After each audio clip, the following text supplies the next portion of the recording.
ሰላም ፍሬ ህይወት ዮሐንስ ነኝ። በአፍሪካ ቀንድ በተለይም በኢትዮጵያ በኤርትራና በሌሎች ጎረቤት ሀገራት መካከል የሚፈጠሩ ኢኮኖሚያዊ፣ ማህበራዊና ፖለቲካዊ ሁነቶች ላይ ልዩ ትንታኔዎችን ይዤላችሁ ቀርባለሁ። በዛሬ ቆይታችን ላይ በሶስት አንኳር ጉዳዮች ላይ አብረን የምንቆይ ይሆናል። የመጀመሪያው አጀንዳችን የሚሆነው በኤርትራ መንግስት ላይ አደገኛ ስጋትን የደቀነ እንዲሁም ደግሞ ከአሰብ ወደብ እጅግ ቅርብ በሚባል ርቀት ላይ የጦር ኃይሉ አደገኛ የተባለ የአየር ማረፊያ ግንባታን ሰርቶ ማጠናቀቁ እየተነገረ ይገኛል። የአየር ማረፊያ ግንባታውን የገነባው ማን ነው? የአየር ማረፊያ ግንባታ ለምን አገልግሎት ይውላል? እንዴትስ ኤርትራ ስጋት ላይ ወደቀች? የአሰብ ወደብ ከዚህ የአየር ግንባታ ጋር ምን ያገናኘዋል? በሚለው ጉዳይ ላይ ትንታኔ ይዤላችሁ ቀርቤያለሁ። ሁለተኛ አጀንዳችን የሚሆነው የራስ ገዟ ሶማሊላንድ የሉዓላዊ ሀገርነት እውቅና ማግኘቷን ተከትሎ ጀነራሉ በዚህ የውጥረት ቀጠና ላይ ድንገት ተከስተዋል። እኚህ ጀነራል ማን ናቸው? የጀነራሉ ጉዞ ከኢትዮጵያ ጋር ምን ያገናኛል? ራስ ገዟ ሶማሊላንድ ላይ እየተደረጉ ያሉ አዲስ እንቅስቃሴዎችና የጀነራሉ እንቅስቃሴ የፈጠረው ውጥረትና መደናገጥን በተመለከተ ዝርዝር ዘገባ ይዤላችሁ ቀርቤያለሁ። ሶስተኛውና የመጨረሻው አጀንዳችን ከኢትዮጵያ ጋር ውጥረት ውስጥ ያለችው እንዲሁም ደግሞ በሱዳን የእርስ በርስ ጦርነት ላይ በአሜሪካ መንግስት ማዕቀብ ሊጣልባት ጭምር እንደሚቻል እየተነገረላት የምትገኘው ኤርትራ ከየመን ጋር አዲስ ውጥረት ውስጥ የሚያስገባት እርምጃን ወስዳለች። የኤርትራ መንግስት የወሰደው እርምጃ ምንድነው? ከየመን ጋር ውስጥ እንዴት ሆነው ወደ ውጥረት ይገባሉ? በሚለው ጉዳይ ላይም ዝርዝር ዘገባ ይዤላችሁ ቀርቤያለሁ። በዛሬው ቆይታችን ላይ የተለያዩ የሳተላይት ማስረጃዎችን እንዲሁም ደግሞ እየወጡ ያሉ ዓለም አቀፍ የሚዲያ ተቋማት የዘገቧቸው ዘገባዎችን ጭምር በመረጃነት በማቅረብ አብሬያችሁ ቆያለሁ። ለዩቲዩብ ቻናል አዲስ ከሆናችሁ አሁኑኑ የደወል ምልክቷን ተጭናችሁ ቻናሌን ሰብስክራይብ በማድረግ ቤተሰብ እንድትሆኑ ጋበዝኳችሁ። ቻናሌን ሰብስክራይብ አድርጋችሁ ቤተሰብ ከሆናችሁ ደግሞ ላይክ እና ሼር በማድረግ ለወዳጅ ዘመዶቻችሁ እንድታጋሩ ጠይቃችኋለሁ። አብራችሁን ቆዩ። ወደ ቀዳሚው መረጃችን ተሻገርኩ። የመጀመሪያው ቀዳሚ አጀንዳችን በኤርትራ መንግስት ላይ ስጋትን የጣለና ከአሰብ ወደብ በቅርብ ርቀት ላይ አዲስ አስገራሚ አነጋጋሪ የተባለ የአየር ማረፊያ መገንባቱን የሚያሳዩ የሳተላይት መረጃዎች ይፋ ወጥተዋል። የአየር ማረፊያ እየተገነባ የሚገኘው ደግሞ በሱዳን በቀጠለው የእርስ በርስ ጦርነት ላይ ከኤርትራና ከግብጽ ጋር በማበር ፈጥኖ ደራሽ ኃይሉ ላይ ጥቃት እየፈጸመ ለሚገኘው ጀነራል አልቡርሃን ጦር ለሚያደርገው እንቅስቃሴ ምላሽ ለመስጠት እንዲሁም ደግሞ የጀነራል አልቡርሃን ጦርን እየደገፈ ለሚገኘው ለኤርትራ መንግስት ጭምር የጦር ጥቃትን ለመፈጸም በማለም የሱዳን ፈጥኖ ደራሽ ኃይል እየገነባው ያለው የአየር ማረፊያ እንደሆነ ጭምር ነው የተገለጸው። በኢትዮጵያና በኤርትራ መካከል ያለው ውጥረት አሁን ላይ እየተባባሰ መጥቶ የተለያዩ ዓለም አቀፍ ተቋማት፣ የሚዲያ ተቋማት፣ ፖለቲከኞች ጭምር እየገለጹት ባለው ሁኔታ ይህ ሁኔታ በዚሁ የሚቀጥል ከሆነ በሁለቱ ሀገራት መካከል ያለው የቃላት ጦርነት አሁን ወደ ለየለት ጦርነት በማደግ ጭምር እጅግ አደገኛ የተባለ ግጭት ይከሰታል የሚል መላምታቸውን እያስቀመጡ ይገኛሉ። ከነዚህ መላምት አስቀማጮች መካከል ፎሬን ፖሊሲ የተባለ መጽሔት ባወጣው መረጃ ላይ በኢትዮጵያና በኤርትራ መካከል ያለው ውጥረት በ2026 በዓለማችን ላይ ከምናያቸው እጅግ አደገኛ የተባሉ ግጭቶች መካከል ቀዳሚ ሊሆን እንደሚችል እያስቀመጠ ባለበት በዚህ ወቅት ላይ ነው የተለያዩ የሳተላይት መረጃዎች የሱዳን ፈጥኖ ደራሽ ኃይል ከአሰብ ወደብ በ1200 ኪሎ ሜትር እስከ 1500 ኪሎ ሜትር ባለው ርቀት ላይ በሚገኝ ወይም ደግሞ የሁለት ቀን ባልሞላ የጉዞ መንገድ በሚዳረስ መንገድ ላይ የአየር ማረፊያን የገነባው የሱዳን ፈጥኖ ደራሽ ኃይል እንደምታስታውሱት ከሆነ በሱዳን ባለው የእርስ በርስ ጦርነት ላይ በቀጥታ የሚሆን በተዘዋዋሪ መንገድ ከጀነራል አልቡርሃን ጋር እያበሩ ለሚገኙት ለግብጽ እና ለኤርትራ መንግስት በተደጋጋሚ ማስጠንቀቂያ ሲሰጥ ቆይቷል። ከዛም በተጨማሪ ደግሞ አሁንም ለጀነራል አልቡርሃን ከሚያደርጉት የጦር ድጋፍ ጋር መነሻ በማድረግ እርምጃ ሊወስድ እንደሚችል ጭምር በተደጋጋሚ ሲገልጽ ቆይቷል። ታዲያ እነዚህ ሁለት ሀገራት ኤርትራና ግብጽ ከፈጥኖ ደራሽ ኃይሉ ሲሰጣቸው የነበረው ማስጠንቀቂያ ወደ ጎን በመተው አሁንም ጀነራል አልቡርሃንን በማስታጠቅ በኢትዮጵያ የድንበር አካባቢዎች ላይ የምዕራብ አቅጣጫ ላይ ጦርነትን ለመክፈት የሚያደርጉትን እንቅስቃሴ አጠናክረው በቀጠሉበት በዚህ ወቅት ላይ የሱዳን ፈጥኖ ደራሽ ኃይል ሚስጥራዊ በተባለ መንገድ በዳርፉር አካባቢ ላይ የአየር ማረፊያ ገንብቶ ማጠናቀቁ ለኤርትራ በቀጥታ አደጋ ላይና ስጋት ላይ የጣለ ጉዳይ ከመሆኑ በተጨማሪ የሱዳን ፈጥኖ ደራሽ ኃይሉ በተደጋጋሚ ሲሰጥ የነበረው ማስጠንቀቂያ ወደ ተግባር የሚቀይርበት ምቹ እድልን የሚያገኝበትና ከዳርፉር የተነሱ አደገኛ የሚባሉ የጦር ድሮኖች እና ሌሎች የአየር የጦር መሳሪያዎችን ጭምር በመጠቀም በቀጥታ የአሰብ ወደብን ጨምሮ የኤርትራ የተለያዩ ስትራቴጂካዊ የሆኑ ቦታዎች ላይ ጥቃት ለመፈጸም የሚያስችለውን ስትራቴጂካዊ እንቅስቃሴ እያደረገ መሆኑን መገለጹን ተከትሎ የኤርትራ መንግስት ባለስልጣናት እጅግ ከፍተኛ የተባለ የስጋት ሁኔታ ላይ መግባታቸው እየተገለጸ ይገኛል። በሳተላይት ማስረጃው ላይ እንደምትመለከቱት ከሆነ የሱዳን ፈጥኖ ደራሽ ኃይል ከሚታጠቃቸው እጅግ ዘመናዊ ረጅም ርቀት የሚጓዙ የአየር ላይ የጦር መሳሪያዎች በተጨማሪ የተለያዩ ዘመናዊ ቴክኖሎጂ የተላበሱ የጦር መሳሪያዎችን በቀጥታ የሚሆን በተዘዋዋሪ መንገድ ሌሎች ሀገራትን እያለፉ ጭምር ከሚደግፏቸው አካላት የጦር መሳሪያዎችን ሲያገኙ ቆይተዋል።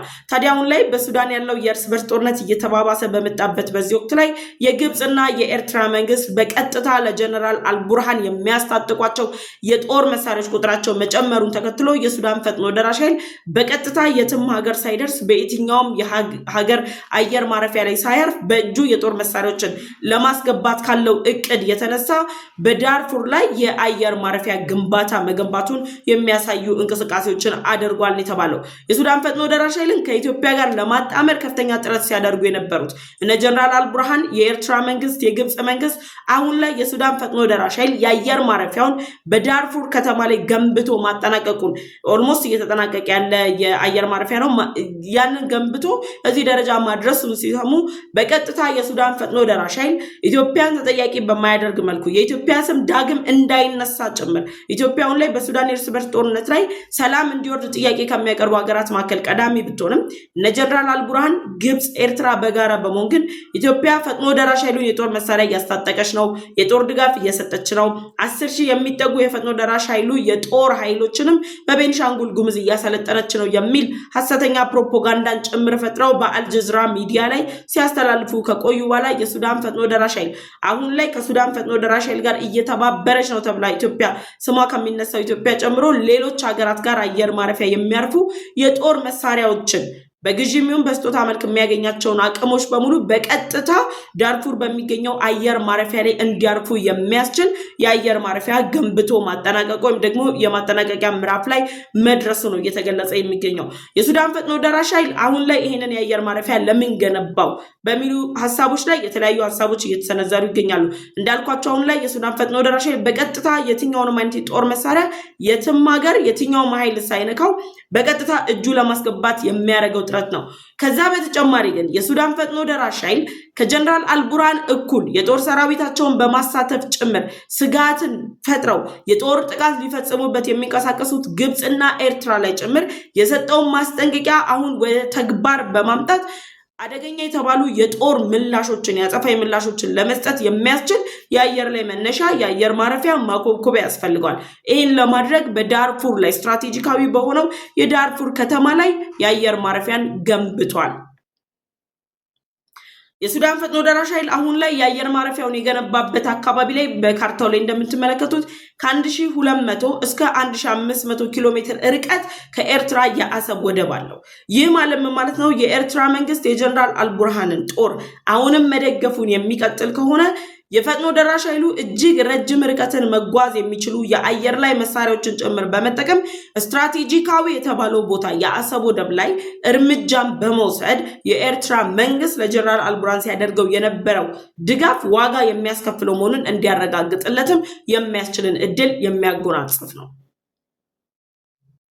በተደጋጋሚ የሱዳን ፈጥኖ ደራሽ ኃይል ለኤርትራ መንግስትም ሆነ ለግብፅ መንግስት በተናጠልና በጣምራ በመሆን ማስጠንቀቂያ ሲሰጥ ቆይቷል። ምንም እንኳን ፈጥኖ ደራሽ ኃይሉ ለኤርትራም ለግብፅም ማስጠንቀቂያ ቢሰጥም ሁለቱ ሀገራት ግን ለጀነራል አልቡርሃን የሚያደርጉትን ድጋፍ ከማቆምና ድጋፋቸውን ትተው ወደ ሰላም እንዲመጡ ትብብር ከማድረግ ይልቅ በጀነራል አልቡርሃን ጦር ድጋፍ በማድረግ በኢትዮጵያ የምዕራብ አቅጣጫ ላይ ጥቃትን ለመፈጸም የሚያደርጉትን እንቅስቃሴ ለማጠናከር ለፈጥኖ ደራሽ ኃይል ኢትዮጵያ የጦር ድጋፍ እያደረገች ነው የሚሉ የስም ማጥፋት ዘመቻዎች የተለያዩ ፕሮፓጋንዳዎችን ሲሰሩ ቆይቷል። ታዲያ አሁን ላይ ኢትዮጵያ በምዕራብ እዝ ላይ ያጠናከረችው የጦር አቅምን አልፈው መግባት ያልቻሉት ግብፅና ኤርትራ መላው ሱዳንን ጀነራል አልቡርሃን እንዲቆጣጠር አድርገው ከኢትዮጵያ ጋር መልካም የሚባል የዲፕሎማሲ ግንኙነት ያለው የሱዳን ፈጥኖ ደራሽ ኃይልን ስልጣን እንዳይቆጣጠር በማድረግ ጀነራል አልቡርሃንን ስልጣን ላይ ካስቀመጡ በኋላ የፈጥኖ ደራሽ ኃይሉን በማዳከም ኢትዮጵያ ላይ የተለያዩ የጦርነት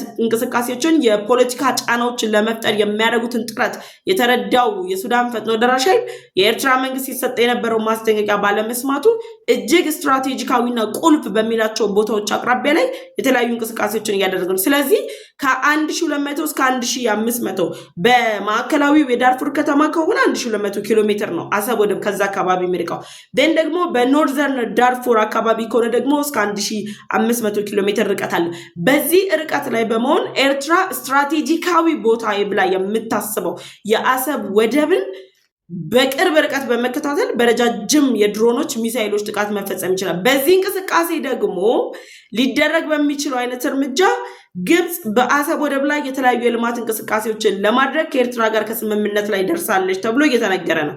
የኤርትራ መንግስት በጉዳዩ ላይ ይፋዊ መግለጫ ባይሰጥም ነገር ግን ሁለቱ ሀገራት መካከል አሰብ ወደብ ላይ ልማት ለማልማት የሚያስችል እርምጃ እያደረግን ነው ማለት ፈጥኖ ደራሽ ኃይሉ ከዳርፉር ሆኖ በ1200 እስከ 1500 በሚጠጉ ኪሎ ሜትሮች ላይ የሚፈጸመው ጥቃት በአንድ ድንጋይ ሁለት ወፍ ነው የሚመታለት። ስለዚህ በቀጥታም ሆነ በተዘዋዋሪ መንገድ ጀነራል አልቡርሃንን እየደገፉ የሚገኙት ኤርትራና ግብጽ በአሰብ ወደብ አቅራቢያ ላይ ያደረጉት ያለው እንቅስቃሴ አሰብ ወደብን በመጠቀም ወደዛም ወደዚህም ብለው በኢትዮጵያ ላይም ሆነ በፈጥኖ ደራሽ ኃይሉ ላይ ጥቃት የሚሰነዝሩ ከሆነ የሱዳን ፈጥኖ ደራሽ ኃይል ድሮኖቹንና ሚሳኤሎቹን ጭምር በመጠቀም ስትራቴጂካዊ ቦታውን የማፍረስ የነሱ ጦር ላይ ደግሞ እርምጃ የመውሰድን እድል የሚያጎናጽፈው በመሆኑ ፈጥኖ ደራሽ ኃይሉ የአየር ማረፊያውን ዳርፉር ላይ ገነባ ሲባል ኤርትራ ላይ የተሰማው ትኩሳት ካይሮ ላይም ተሰምቷል።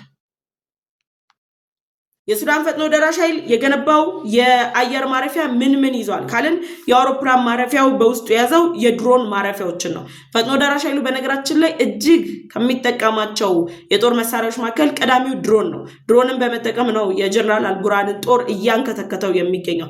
ስለዚህ የድሮን አየር ማረፊያዎችን ገንብቷል። የሶስት የመንገደኞች መንገድ አለው። መንገደኞች ሲቪሊያንስ የሚንቀሳቀሱበት መንገድ አለ። አንድ ደግሞ የድሮን ማከማቻ ሃንገርም ሰርቷል። ይሄ ማለት ፈጥኖ ደራሽ ኃይሉ የኤርትራን የአየር ኃይል አቅም የተረዳ ነው። የጀነራል አልቡርሃንን የአየር ኃይል አቅም የተረዳ ነው። የግብፅን አየር ኃይል አቅም የተረዳ ነው። ስለዚህ ከዳርፉር ላይ ከገነባው የአየር ማረፊያ ላይ በመሆን የሚሰነዝረው የትኛውንም ጥቃት ሊቋቋሙት እንዳይችሉ አድርጎ የሚሰነዝረው በመሆኑ የድሮን ማረፊያ ያስፈልገዋል።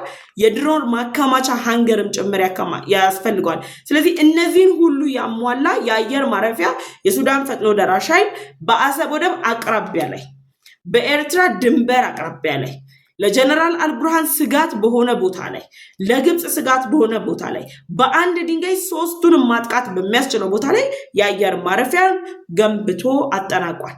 በዚህ አየር ማረፊያ ላይ የሱዳን ፈጥኖ ደራሽ ኃይል ምን ይጠቀማል ከተባለ ደግሞ የሎጂስቲክ አገልግሎቶችን ለማግኘት ከተለያዩ ሀገራት የሚያገኛቸውን የጦር መሳሪያ በግዥም ይሁን በስጦታ በቀጥታ በእጁ እንዲገባለት ለማድረግ ይጠቅመዋል። ከዛ ውጪ ደግሞ አሁን ላይ እየተጠናከረ የመጣው የሱዳን የእርስ በርስ ጦርነት ላይ እረፉ፣ ጣልቃ አትግቡ፣ ሱዳንን ተጠቅማችሁ በኢትዮጵያ ላይ የጦርነት ነጋሪት አትጎስሙ፣ ግብጽ በህዳሴ ግድብ የደረሰብሽን ሽንፈት ተቀበይ፣ ኤርትራን ብትሆኚ ለኢትዮጵያ አሰብ ወደብን ሰጥተሽ ተስማምታችሁ የሚችል የሆነ እድገት አምጡ ተብሎ እየተነገረ ባለበት በዚህ ወቅት ላይ አንሰማም ብለው ጀነራል አልቡርሃንን በመደገፍ በምዕራብ እዝ ላይ ወይም ደግሞ በምዕራብ አቅጣጫ ላይ መንቀሳቀስ የሚፈልጉ ግብጽና ኤርትራ በፈጥኖ ደራሽ ኃይሉና በጀነራል አልቡርሃን መካከል ያለው ጦርነት አዲስ ምዕራፍ የሚከፍት በመሆኑ ኢላማ ውስጥ ናቸው። ይህ ማለት ምን ማለት ነው? በምዕራብ አቅጣጫ ኢትዮጵያ ላይ ጥቃት ለመሰንዘር የሚንቀሳቀሱ ከሆነ የምዕራብ እዝ አይደለም ግብጽና ኤርትራን የትኛውም ኃይል ቢመጣ ወደ ኢትዮጵያ እንዳይገባ እያደረገ ያለው መከላከል የታጠቀው የጦር መሳሪያ ሜካናይዝድ ጦሩ የአየር ላይ ጦሩ እጅግ የተጨበጨበለት እስከዛሬም ግብጽና ኤርትራ ሲሰሩ የነበሩትን የድንበር እንቅስቃሴ በሙሉ ሲያከሽፍ የቆየ ኃይል ነው። ስለዚህ አሁን ላይም ተመሳሳዩን እርምጃ በመውሰድ በጀነራል አልቡርሃን በመጠቀም ኢትዮጵያ ላይ ጥቃት ለሚፈጽሙት ለነዚህ ኃይሎች እንደማይችሉና ወደ ውስጥ መግባት እንደማይችሉ የሚያረጋግጥበት ነው። ስለዚህ የጀነራል አልቡርሃን ጦር ኃይሎች በአየር ማረፊያው ላይ ምን አድርጓል? አሁን ለምሳሌ ለኤርትራ እንዴት ነው ስጋት የሚሆነው ትላላችሁ ብዙዎቻችሁ። ኤርትራ ላይ ፈጥኖ ደራሽ ኃይሉ እርምጃ ለመውሰድ በቂ የሆነ ማስረጃዎች አሉት።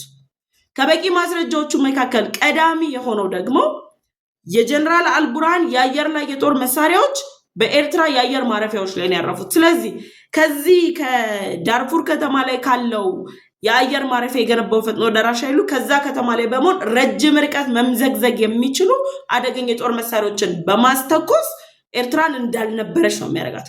የጀነራል አልቡርሃንን ጦር መሳሪያ ደብቃለሁ ብላ ኤርትራ በረጅም ዓመታት ለፍታ ፈግታ ለክፉ ቀኔ ብላ ያስቀመጠቻቸውን የጦር መሳሪያዎችን ጭምር እንዳልነበሩ የሚያደርግ አይነት እርምጃ የሱዳን ፈጥኖ ደራሽ ኃይል ይወስዳል። ምክንያቱም የጀነራል አልቡርሃን የአየር ላይ የጦር መሳሪያዎች ሁሉ የተከማቹት ወይም ደግሞ ጀነራል አልቡርሃን እየደበቃቸው ያሉት ኤርትራ ላይ ነው።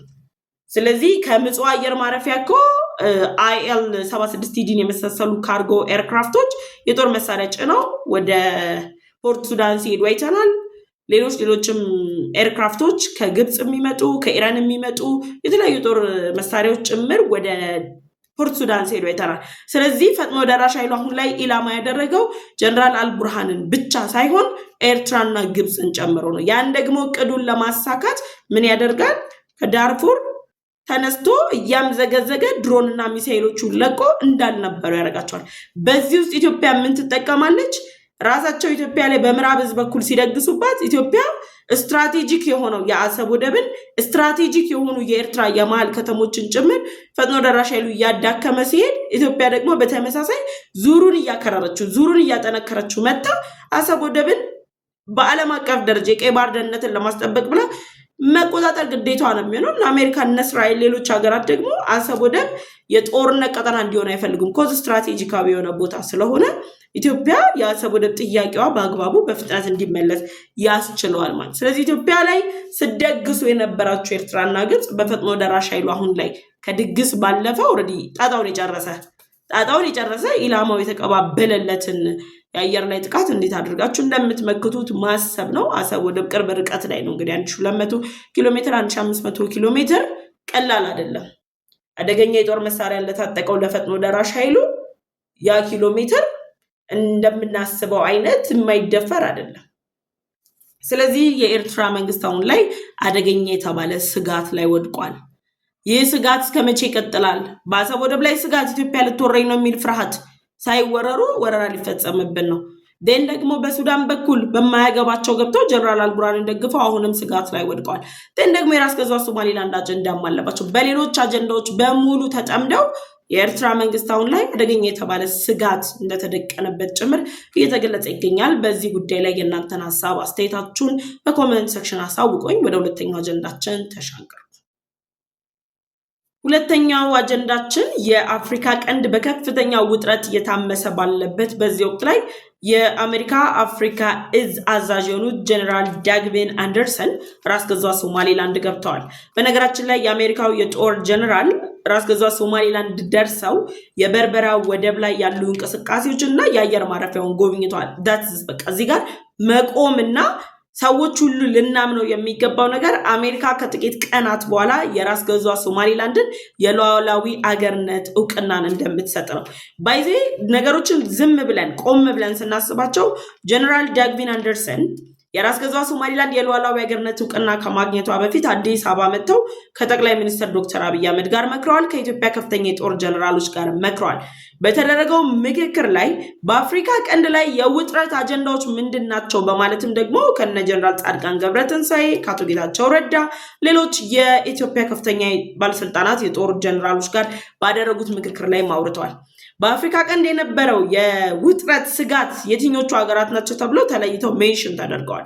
ስለዚህ የራስ ገዟ ሶማሊላንድ የሉዓላዊ አገርነት እውቅና እስራኤል መታ ድንገት የወሰነችው ውሳኔ ሳይሆን የተጠናና ረጅም ጊዜ አሜሪካም እስራኤልን በየፊናቸው ስቴፕ ባይ ስቴፕ ሲያዩት የነበረ ጉዳይ ያንን የሉዓላዊ አገርነት እውቅና ከመጽደቁ ደግሞ ይፋ ከማድረጋቸው በፊት የቅድመ ዝግጅት ስራዎችን የሰሩባቸው አይነት እንቅስቃሴዎች መደረጋቸውን በይፋ እያረጋገጠ ነው።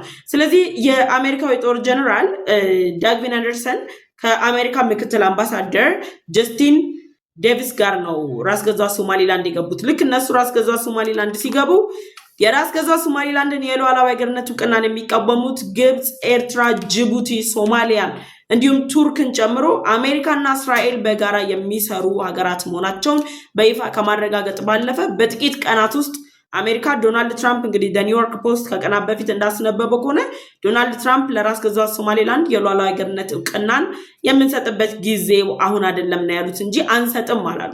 ስለዚህ የመስጠታቸው ተስፋ ታይቶ ነበር። አሁን ላይ ግን በቀጥታ ሊወስኑ እንደሆነ ጭምር ያረጋገጠ ነው። የአሜሪካ የጦር መሪ ለምን ራስ ገዟ ሶማሌላንድ በርበራ ወደብ ላይ መጣ የሚለው ሌላኛው አነጋጋሪ አጀንዳ ነው። የእስራኤል መንግስት ለራስ ገዟ ሶማሌላንድ የሉዓላዊ ሀገርነት እውቅናን በሰጠበት ቅስፈት ላይ ተቃውሞ ካሰሙት ግብጽ፣ ሶማሊያ፣ ኤርትራ፣ ጅቡቲ እንዲሁም ደግሞ ቱርክ በተጨማሪ እና አልሸባብ የየመኑ ሁቲ ቡድን ለእስራኤል ማስጠንቀቂያ ሰጥተዋታል። ራስ ገዟ ሶማሌላንድን ኢላማቸው ውስጥ ማስገባታቸውን ጭምር ገልጸዋል። አልሸባብ በይፋ ለራስ ገዟ ሶማሌላንድ ኢላማ ውስጥ ገብታለች ወይም ደግሞ የራስ ገዟ ሶማሌላንድ ላይ እርምጃ ወስዳለሁ ብሏል። የየመኑ ሁቲ ቡድንም በተመሳሳይ ራስ ገዟ ሶማሌላንድን ኢላማ ውስጥ ከቷታል። እነዚህ ሁለት ኃይሎች ብቻ ሳይሆኑ ሌሎች የሽብር ቡድኖች ጭምር ከነዚህ የሽብር ኃይሎች ጋር በጋራ የሚሰሩ ሌሎች የሽብር ቡድኖች ጭምር የቀይ ባህር ደህንነትን ለማስጠበቅ እንቅስቃሴ እያደረጉ ያሉት እስራኤልና አሜሪካን ይቃወማሉ። እዚህ መሀል ላይ ያለችው ደግሞ ኢትዮጵያ ነች። ከኢትዮጵያ ጋር ቀድሞ የአሜሪካ መንግስት ፋውንዴሽኑ ላይ መሰረቱ ላይ በጋራ መክሯል። የቀይ ባህር ደህንነትን ለማስጠበቅ የሚያስችል ስምምነት በኢትዮጵያና በአሜሪካ መካከል ተደርሷል። ያን ባደረጉ የቀናት ልዩነት አዲስ አበባ የነበሩት ጀነራል አንደርሰን የት ሄዱ? ራስ ገዟ ሶማሌላንድ ሄዱ። እሳቸው ከዛ ከወጡ በኋላ ግን የኢትዮጵያ ልዑክ ቡድን በተደጋጋሚ የበርበራ ወደብ አካባቢ ላይ እንቅስቃሴ አድርጓል። የአየር ማረፊያዎችን ጎብኝቷል። የራስ ገዟ ሶማሌላንዱ ፕሬዚዳንትም አዲስ አበባ ካሉ አመራሮች ጋር ዲፕሎማሲያዊ ግንኙነቶችን ማጠናከር ላይ ሲሰሩ ቆይቷል። ይህ ሁሉ የሚያሳየው የራስ ገዟ ሶማሌላንድ የሉዓላዊ ሀገርነት እውቅናን ከመስጠት ዋነኛው ምንጭ በቀይ ባህር ደህንነትን ማስጠበቅ፣ የኤደን ባህረ ሰላጤን መጠበቅ፣ የባብ-ኤል መንደብ ወሽመጥን ደህንነት ማስጠበቅ ነው። ስለዚህ የአሜሪካ መንግስት አሁን ላይ ለራስ ገዟ ሶማሌላንድ የሉዓላዊ ሀገርነት እውቅናን ለመስጠት ከጫፍ ደርሷል። በበርበራ ወደብና የአየር ማረፊያ ላይ ጉብኝት ተደርጓል። እስራኤል እያደረገችው ነው የተባለው የጦር ካምፕ ግንባታ ወይም ደግሞ የጦር ቤዝ ግንባታንም በዛው እንደሚመለከቱት ነው የተነገረው። አሜሪካን በዚህ ቀጠና ላይ ወታደራዊ ምሽግ እንደምትገነባ ጭምር ተገልጿል። እዚህ ላይ ደግሞ ለሁለቱም ሀገር ዋነኛ ስትራቴጂክ አጋር የሆነችው ኢትዮጵያ በበርበራ ወደብ ላይ ባለስልጣናቶቿን ልካ ባለፉት ቀናቶች ጉብኝት ሲደረጉ ነበር። ከኢትዮጵያ በኩልና ከራስ ገዟ ሶማሌላንድ ባለስልጣናት በኩልም የዲፕሎማሲያዊ ውይይቶች ተደርገዋል፣ ጉብኝቶች ተደርገዋል። እነዚህ ሁሉ ኢምፕሊኬት የሚያደርጉት ኢትዮጵያ በዚህ ቀጠና ላይ አሁን ውጥረት ማዕከል በሆነው የራስ ገዟ ሶማሌላንድ ቀጠና ላይ ቀዳሚ አጋር ነች። ስለዚህ አይታችሁ ከሆነ ለምንድነው ኢትዮጵያ በራስ ገዟ ሶማሌላንድ ጉዳይ ላይ ዝምታን የመረጠችው? ዝምታ ሳይሆን ኢትዮጵያ የኛ ሀገር ሰው ሲተርት ምንድነው የሚለው? ውሻ በቀደደው ጅብ ይገባል አይደል የሚባለው? ላይክ የሆነ ነገር ላይ ኢትዮጵያ ስታርቲንግ ፖይንቱን ሰርታለች። ለራስ ገዟ ሶማሌላንድ በተረሳችበት ሁኔታ እኮ ነው ኢትዮጵያ ወደ ቀይ ባህር ለመግባት የራስ ገዟ ሶማሌላንድን የበርበራ ወደብን እጠቀማለሁ፣ ያንን ለማድረግ ደግሞ ለራስ ገዟ ሶማሌላንድ የሉዓላዊ ሀገርነት እውቅና እንሰጣለሁ ብላለች። ልክ ኢትዮጵያ እውቅና እንሰጣለሁ ስትል የጮሁት እነ ሶማሊያ፣ ጅቡቲ፣ ግብጽና ኤርትራ ነበሩ። ልክ እስራኤል ግን መጣ የራስ ገዟ ሶማሌላንድን የሉዓላዊ ሀገርነት እውቅናን ይፋ ስታደርግ ጩኸቱ የተሰማው ከመላው ዓለም ነው። አት ዘ ሴም ታይም ደግሞ ለራስ ገዟ ሶማሌላንድ ድጋፍ የሰጡ ሀገራት እነማን ናቸው ብለን ሊስት አውት ስናደርጋቸው የኢትዮጵያን የቀይ ባህር ጉዞ የሚደግፉ ሀገራት ናቸው። ኢትዮጵያ ወደ ቀይ ባህር ዳርቻ እንድትመጣ ፍላጎት ያላቸው ሀገራት ናቸው።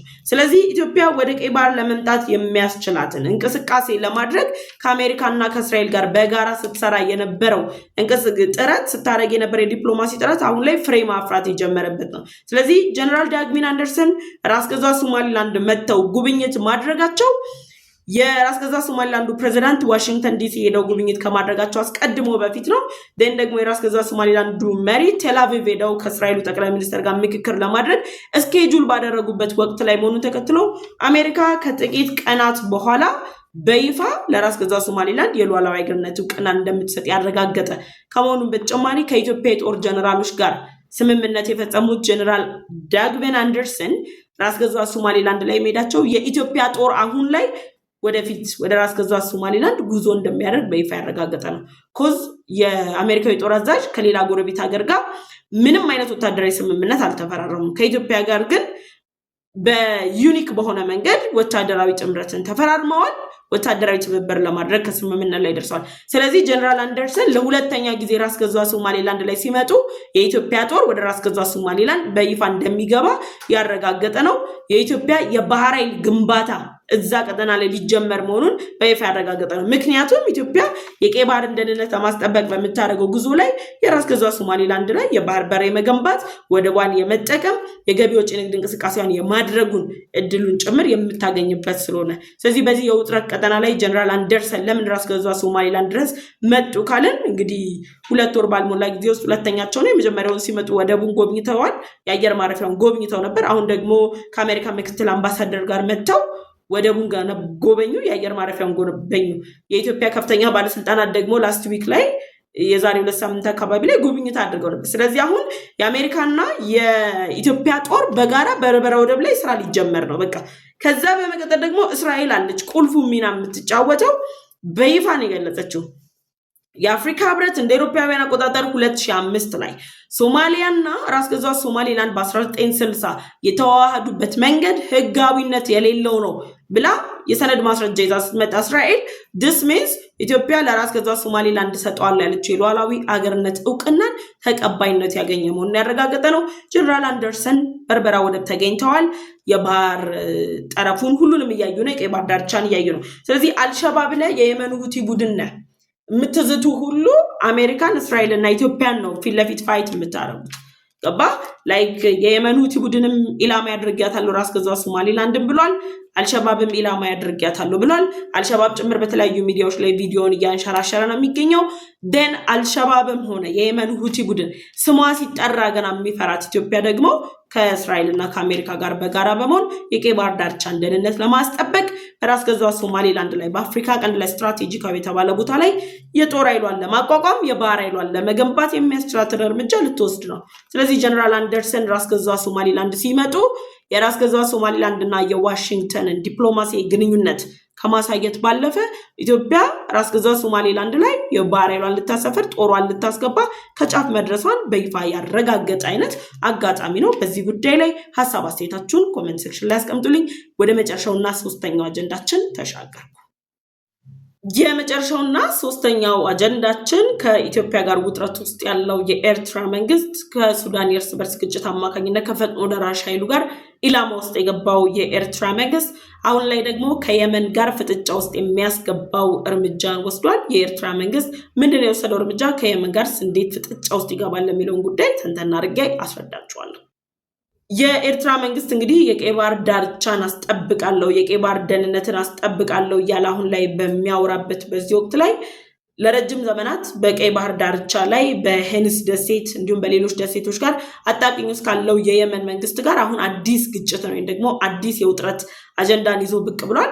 የኤርትራ መንግስት በሰሞኑን በቀይ ባህር ዳርቻ ላይ አሳ በማጥመድ የሚተዳደሩ 30 የየመን አሳ አጥማጆችን አምባገነናዊ በሆነ መንገድ እንግዲህ ዜጎቹን በአምባገነናዊ መንገድ ሲገዛ ሲያስተዳድር የቆየ ኤርትራ መንግስት ከዜጎቹ ደግሞ አለፍ ብሎ እነዚህ የየመን ዜግነት ያላቸውን 30 አሳ አጥማጆችን የኤርትራ የባህር ኃይል ጀልባዎችን በመጠቀም የኤርትራ የባህር ኃይል የጦር ጀልባዎችን በመጠቀም እነዚህ 30 የየመን አሳ አጥማጆችን ወስዶ ምንነቱ በማይታወቅ ምን እንደሚሰራበት በማይታወቅ ሚስጥራዊ የተባለ የኤርትራ ደሴት ላይ እንግዲህ በመሳሪያ ያስፈራሩ ጭምር የኤርትራ ባለስልጣናት አግተው ቆይተዋቸዋል።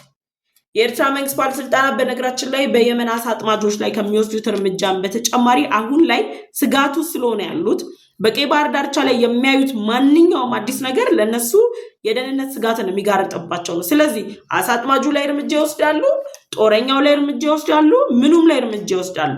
ስለዚህ አምባገነናዊ በሆነ መንገድ ተጠቅመው 30 የሚሆኑ የየመን አሳ አጥማጆችን ምን አድርጓቸዋል? ይዘው አግተው አቆይተዋቸዋል። የየመን ኦንላይን የተባለ የየመን መንግስት የሚዲያ ተቋም ነው ይህንን መረጃ ይፋ ያወጣው። ታዲያ እነዚህ ዓለም አቀፉን የመርከብ መስመር ላይ ነው እነዚህ አሳ አጥማጆች አሳ በማጥመድ የሚተዳደሩት። የመናውያን አሳ በማጥመድ እንግዲህ የታወቁ ናቸው። ስፔሻሊ ደግሞ የቀይ ባህር ዳርቻ ላይ ከፍተኛ የሆነ የአሳ ክምችት ስላለ እዛ አካባቢ ላይ ያለውን የአሳ ክምችት በማጥመድ ጭምር ህይወታቸውን የሚመሩ 30 አሳ አጥማጆችን የተቆጣጠረው። ታዲያ የኤርትራ የባህር የጦር ጀልባዎች አሳ አጥማጅ ላይ የበረቱ የባህር የጦር ጀልባዎች በነገራችን ላይ በአገር ደረጃ በተቋም ደረጃ ያሉ የትኛውም ኃይል ግን የኤርትራን ድንበር አልፎ ቢገባ ደፍረው እርምጃ መውሰድ የማይችሉት እነዚህ የኤርትራ የጦር ጀልባዎች 30 የሚሆኑ አሳ አጥማጆችን ይዘው እስከ 2 መርከባቸው ዋግተው ወሰዱ። ከዛ በኋላ የየመን ኦንላይን ሚዲያ ይዞት የወጣውን ዘገባ አስተላለፈ። የመን እንግዲህ እስካሁን በይፋ ምንም አይነት ሐሳቧን አልገለጸችም ወይም ደግሞ ማስጠንቀቂያም አልሰጠችም። ግን በየመንና በኤርትራ መካከል ከዚህ በፊት የተፈጠሩት የቀይ ባህር ዳርቻ ደሴት ላይ ያሉ ግጭቶች አሁን ላይ እንደ አዲስ እንዲያብቡ ነው የሚያደርገው። ከዛ አሁን ላይ የመን ምን ሁኔታ ያለችው ካለን ከሌሎች ሀገራት ጋር ግጭት ውስጥ ነው ያለችው፣ ኦር ደግሞ ከሌሎች ሀገራት ጋር ውጥረት ውስጥ ስለሆነች ያለችው የቀይ ባህር ዳርቻ መቆጣጠር፣ ስትራቴጂካዊ የሆኑ ቦታዎቿን በእጇ ውስጥ ማስገባት ፍላጎት ባላት በዚህ ወቅት ላይ ዜጎቿ ደግሞ መስራት እንዳይችሉ የራሳቸው የኤርትራ ዜጎች ስራ እንዳይሰሩ የሚያደርገው የኤርትራ መንግስት 30 አሳ አጥማጆችን አስሮ በ2 ጀልባ ወስዶ ደን ሚስጥራዊ የሆነ ደሴት ውስጥ ካቆያቸው በኋላ በአንደኛው ጀልባ ላይ አድርጎ 30ውንም ለቋቸዋል፣ መልሷቸዋል። ይህ አካሄድ በነገራችን ላይ ኤርትራ እዚህ ግባ የሚባል ዲፕሎማሲ ግንኙነት በሌላት በዚህ ወቅት ላይ የሰው ሀገር ዜጎችን ማገት ቀላል አይደለም። የአዘርባጃን መርከቦች አግተው እኮ የአዘርባጃን መንግስት ከእስራኤል ጋር እሰጣ ገባ ውስጥ ነው፣ ከኤርትራ ጋር እሰጣ ገባ ውስጥ ነው ያለው። በጣም የገረመኝ ደግሞ ጀልባዎቹን ማስመለስ ያልቻለው የአዘርባጃን መንግስት የራስ ገዟ ሶማሊላንድ የሉዓላዊ ሀገርነት እውቅናን ተቃውሟል። በጣም የሚያስገርመው ነገር ጀልባዎቹን ማስመለስ አልቻለም እኮ። እንደ ሀገር እንኳን አቅም ኖሯት ካልቆመችና የተዳከመ የሚሊተሪ አቅም ካላት ኤርትራ ላይ 3 ጀልባ ማስመለስ ያልቻለው የአዘርባጃን መንግስት አሁን ላይ የራስ ገዟ ሶማሊላንድ የሉዓላዊ ሀገርነት እውቅና ይገባትም ይላል። ከራስ ገዟ ሶማሊላንድ ጋር እኮ ፊት ለፊት ግጭት ግባ ብትለው አቅም የሌለው ነው። ኮዝ እንግዲህ ከኤርትራ ጋር ጀልባውን ማስመለስ አልቻለም። ስቲል ዛሬ ድረስ በጀልባዋ ጉዳይ ውይይት አለ። በሰሞኑ እንደውም እንደ አዲስ አጀንዳ አድርገው አንስተውት ጀልባችንን መልሱልን ምናምን የሚሉ ሰጣ ገባዎች ነበሩ። ይህንን ጀልባ የእነሱን ጀልባ 3 ጀልባ ይዘው ሰጣ ገባ ውስጥ ያሉት የኤርትራ መንግስት ባለስልጣናት አሁን ደግሞ የየመንን አሳ አጥማጆችን ይዘው ምን እንዲያደርጓቸው ነው? ከኢትዮጵያ ነው የመጡት ነው ከየት ነው የመጡት ብለው ነው የያዟቸው። ይዘዋቸው ለቀዋቸዋል 30 የየመን አሳ አጥማጆችን። በዚህ ምክንያት የመን እንግዲህ አሁን በቀጣይ እርምጃ ተወስዳለች ተብሎ ነው የሚጠበቀው። ኮዝ የቀይ ባህር ዳርቻን ካላስጠበቀችና ከኤርትራ ጋር ያላትን የድንበር ወሰን ካላስከበረች ነገሩ ሊካረር ይችላል። ዛሬ በ30 አሳ አጥማጅ የጀመሩ ነገ ደግሞ ሌሎችንም እያሰፉ ድሎችን እያሰፉ እየጨመሩ ይሄዳሉ። ስለዚህ የየመን መንግስት እንግዲህ ኤርትራ ላይ እርምጃ ሊወስድ ይችላል የሚሉ ስጋቶችም እየተነሱ ነው የሚገኙት። የየመን ኦንላይን ያወጣውን ዘገባ ሙሉ ማየት ትችላላችሁ። ለዛሬ ያሰናዳውላችሁ ዘገባዎች እነዚህ ነበሩ። አብሬያችሁ የቆየሁት ፍሬ ህይወት ዮሐንስ ነበርኩኝ። ለዩቲዩብ ቻናሌ አዲስ ከሆናችሁ የደወል ምልክቷን ተጭናችሁ ቻናሌን ሰብስክራይብ በማድረግ ቤተሰብ ሁኑ። ቻናሌን ሰብስክራይብ አድርጋችሁ ቤተሰብ ከሆናችሁ ደግሞ ላይክ እና ሼር በማድረግ ለወዳጅ ዘመዶቻችሁ እንድታጋሩ ጋበዝኳችሁ። በቀጣይ ሌሎች ፕሮግራሞችን ይዤላችሁ ቀርባለሁ። መልካም ጊዜ። አመሰግናለሁ።